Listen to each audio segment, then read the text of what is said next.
कुमार एलानी जी ने और मुझे बोला कि आप रेजिग्नेशन नहीं दीजिए, सिर्फ उत्तर भारतीयों को ठगने का काम किया है, सिर्फ उत्तर भारतीयों को भीड़ के लिए जमा किया जाता है।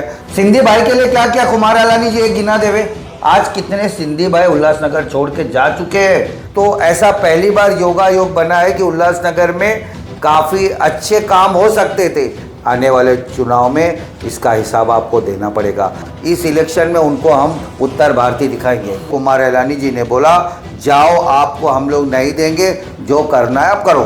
ये सब बेवकूफ़ बनाने का बोलो। ये आमदार साहब को उत्तर भारतीयों के लिए छोड़ देवे ये, और सारे उत्तर भारतीय मिल के इस बार कुमार जी को हराएंगे। तो मुझे उल्लासनगर में परिवर्तन लाना है। अभी वंचित बहुजन आघाड़ी से 29 तारीख को प्रवेश कर रहा हूँ। कुछ वक्त में चुनाव आएगा और चला जाएगा, लेकिन हमारी समाज तो हमारे साथ हमेशा रहेगी। हमारी भाभी मीना एलानी जी ओमी कालानी जी के साथ में सवा साल बन के इन्होंने पंचम भाभी के साथ सरकार बनाई। आज गुंडे का बेटा हो गया, तब कहाँ पे गुंडा था ओमी, तब पर भी गुंडे का ही बेटा था ना। तो ओमी कालानी जी उनका बेटा बन जाता है। आज उनके अपोजिट खड़े हैं तो ओमी कालानी जी गुंडा है। शर्म करो तुम लोग।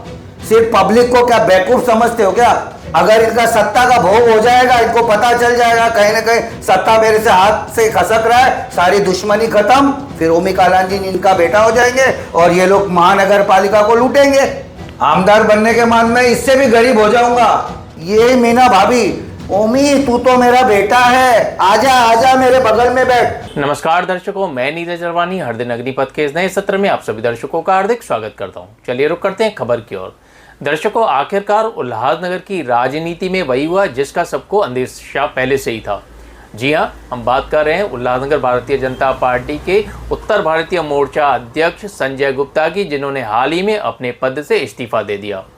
संजय गुप्ता का आरोप है कि उन्होंने भारतीय जनता पार्टी की गलत नीतियों के चलते अपने पद से इस्तीफा दिया है और आने वाले 29 तारीख को वे उल्लासनगर के सपना गार्डन के समीप सिंधु भवन में वंचित बहुजन आघाड़ी पक्ष में प्रवेश करने वाले हैं। ऐसे काफ़ी सारे मुद्दों को लेकर हर दिन अग्निपथ ने जब संजय गुप्ता से बातचीत की तो क्या कहना था उनका, आइए सुनते हैं। इस वक्त हमारे साथ हैं हाल ही में भारतीय जनता पार्टी को जय श्री राम कहकर अलविदा लेने वाले संजय गुप्ता। संजय गुप्ता से जानते हैं आखिर ऐसी क्या मजबूरी थी, ऐसी क्या तकलीफ थी जो उन्हें भारतीय जनता पार्टी को अलविदा कहना पड़ा। गुप्ता जी, पहले तो आपका हर दिन अग्निपथ में स्वागत है। नीरज भाई, मैंने परसों अपना रेजिग्नेशन 12 बजे ऑफिशियली प्रदीप रामचंदानी जी, जो हमारे ज़िला के अध्यक्ष हैं भाजपा के, उनको हमने व्हाट्सएप पे भेज दिया था और लेटर भी हमने पार्टी कार्यालय में भेज दिया था और कुछ पोर्टल्स जो व्हाट्सएप पे थे, सोशल मीडिया पे भी हमने डाल दिया था। तो कहीं ना कहीं देखिए, मैं तो रेजिग्नेशन 1.5 महीना पहले ही देने जा रहा था, लेकिन मुझे कुमार एलानी जी ने अपना आदमी प्रशांत पाटिल जी को यहाँ पर भेजा। मेरे से मीटिंग हुई और उन्होंने मुझे जवाहर होटल में बुलाया और मुझे बोला कि आप रेजिग्नेशन नहीं दीजिए, आपको मैं 15 दिन के अंदर कमला नेहरू नगर धोबी घाट में आपको मैं हिंदी भाषी भवन का नारियल फोड़ के दूंगा, पूजा करके दूंगा और 50 लाख रुपया फंड्स जो मेरे पास पहले से पड़ा हुआ है वो काम मैं कहीं ना कहीं भवन के लिए स्टार्ट करूंगा। तो मुझे भी ये बात लगा कि ठीक है, अभी इतना दिन गया है, 10 साल गया वहाँ पे और 15 दिन रुकना चाहिए, लेकिन 1.5 महीना हो गया, कोई भी ठोस आंसर हमारे कुमार एलानी जी ने दिया नहीं है। सिर्फ उत्तर भारतीयों को ठगने का काम किया है, सिर्फ उत्तर भारतीयों को भीड़ के लिए जमा किया जाता है, सिर्फ उत्तर भारतीयों को वापरा जाता है। और आज तलक मैं आपके चैनल पे बड़ी जिम्मेदारी के साथ बोल रहा हूँ कि कुमार एलानी जी ने उत्तर भारतीयों के लिए कुछ भी नहीं किया है। सिर्फ उन्होंने उत्तर भारतीयों को ठगा है और वह उत्तर भारतीयों को आपस में लड़ाया है। हम लोगों को आपस में वो लोग लड़ा के सोचते हैं कि कहीं ना कहीं उत्तर भारतीय हमारे जो हैं लड़ते रहे और हम इसी तरह उत्तर भारतीयों को बेवकूफ़ बनाते रहे।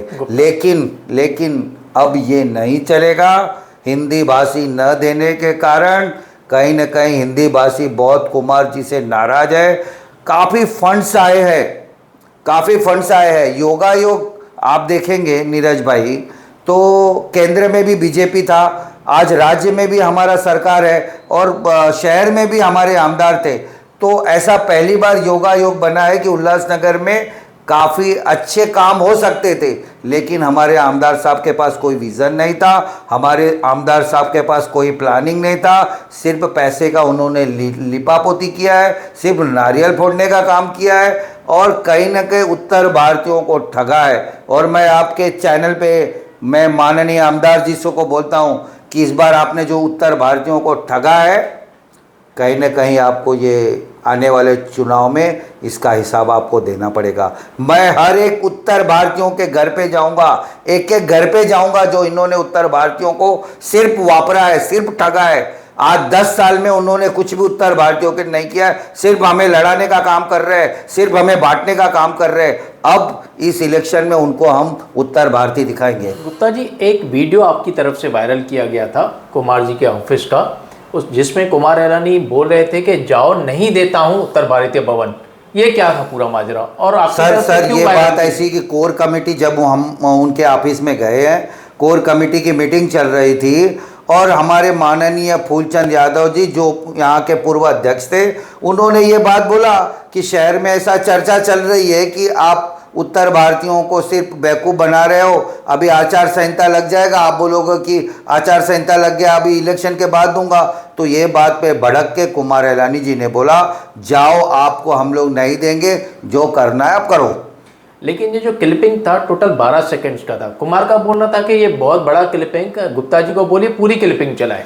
वो चाहिए तो खुद देख लीजिए पूरा क्लिपिंग। कहीं भी उन्होंने ये नहीं बोला है कि मैं दूंगा, सिर्फ उन्होंने उसके ऊपर तर्क दिया है कि आप लोग ऐसे समझते हो वैसे समझते हो, सिर्फ तर्क दिया है। अगर ये बात सही नहीं था तो उनको क्यों नहीं उन्होंने भूमि पूजन किया, क्यों हमको रिजेंसी इंटीरिया में बोला नहीं दिया, कमला नेहरू नगर में बोला नहीं दिया। ये सब बेवकूफ़ बनाने का बोलो, ये आमदार साहब को उत्तर भारतीयों के लिए छोड़ देवे। ये बहुत बेवकूफ़ बनाया आपने अभी तक उत्तर भारतीयों को।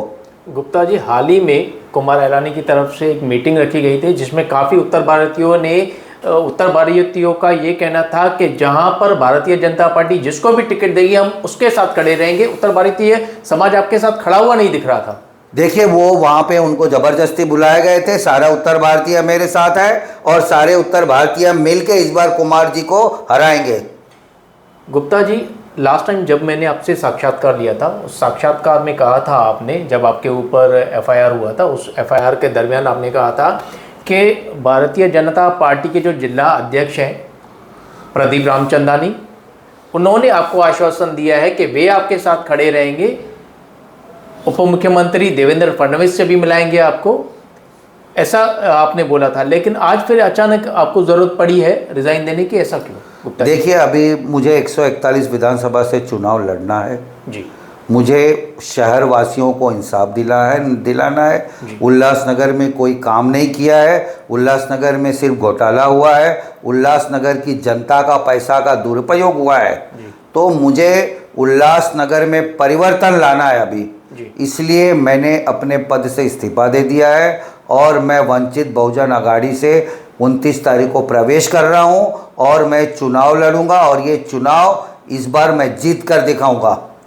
गुप्ता जी, वही सवाल था अगला हमारा, लेकिन आपने बोल दिया कि सुनने में आया है कि आप बहुत जल्द किसी पक्ष में प्रवेश करने वाले हैं, वो क्या है?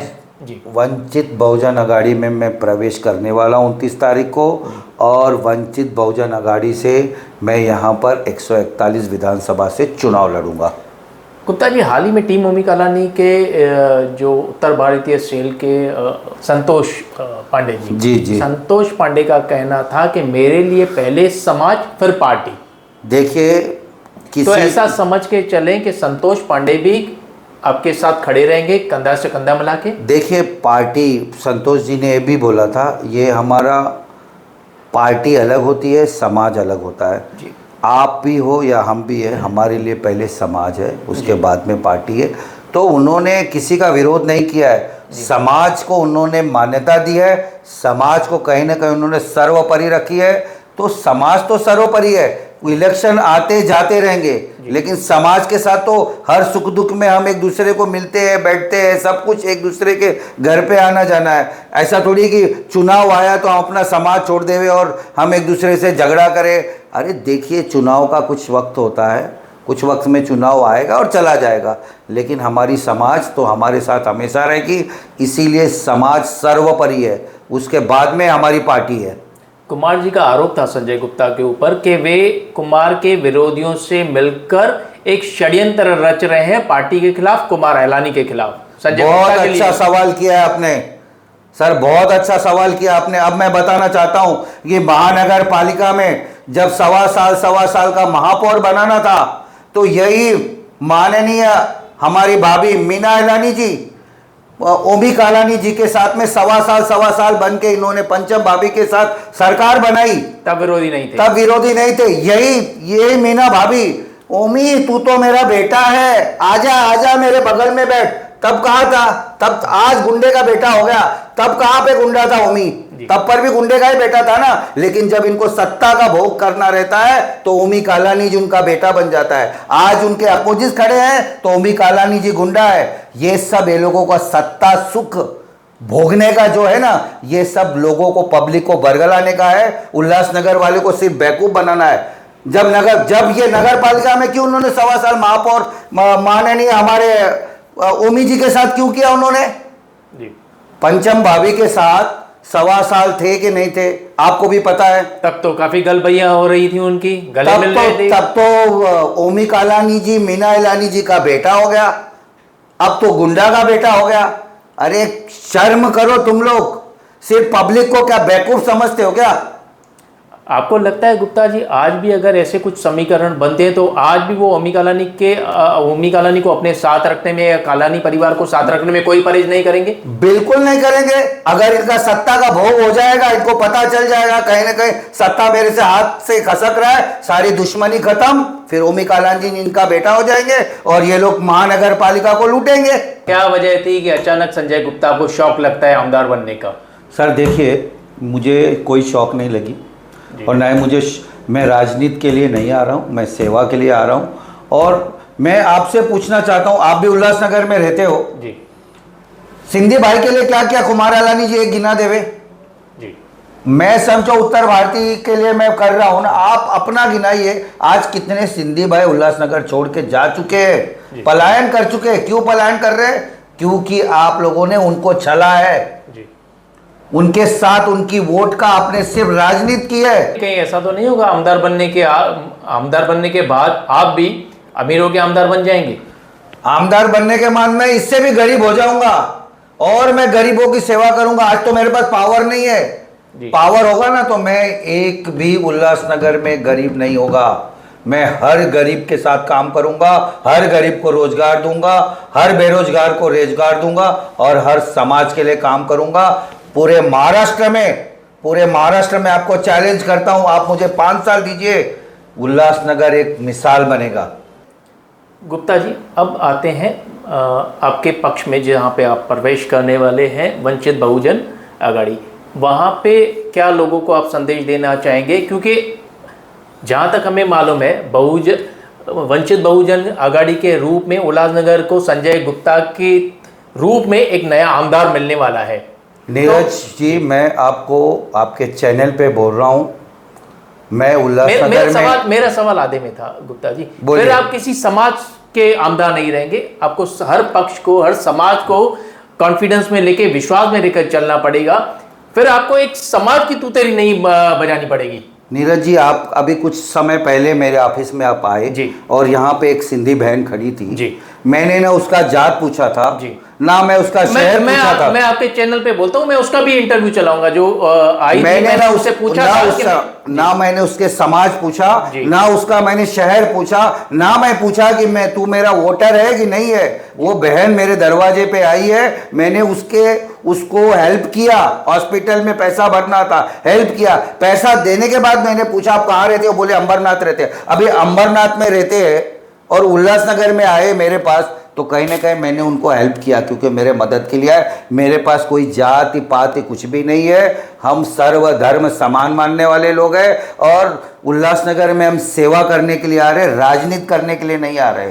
हृदय अग्निपथ से बातचीत करने के लिए धन्यवाद।